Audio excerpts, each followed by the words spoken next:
Who'd done it? Adam Smith sat on the edge of the narrow bed and looked through the bars of his cell. Why did no one believe him?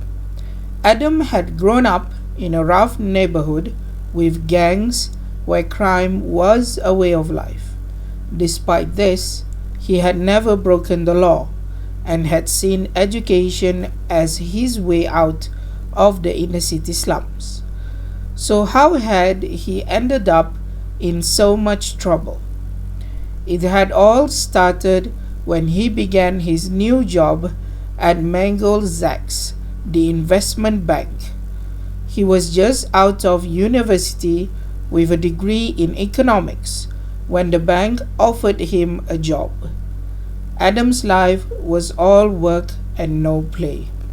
One Friday afternoon, his boss, Barry Bedoff, called him into his office.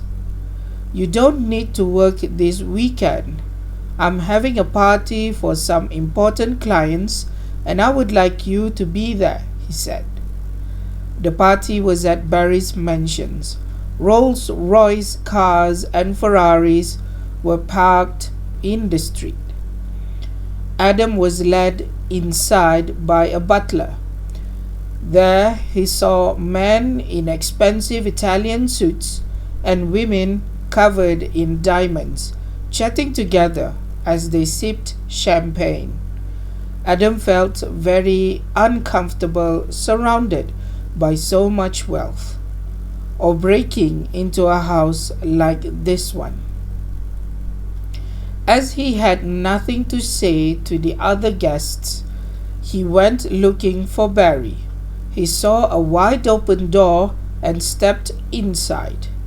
And seated behind it, no, it couldn't be, a man. A man with a blood-stained shirt. His boss, Barry Bedoff.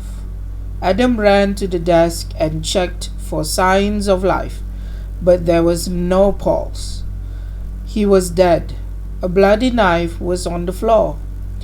At that very moment, a woman entered the room. So one dead man, another holding a knife, and began screaming, "Murderer! Killer! Help!" Adam looked around wildly. He wanted to explain that she'd got it all wrong, but the words wouldn't come. Shock and terror had frozen him. Later that evening at the police station, Adam considered his situation. Of course, the police had arrested him. What else could they have done? This young man from the wrong side of town who had grown up around gangs, yes, things looked bad for Adam. Very bad. How was he going to prove his innocence? And who was the real killer?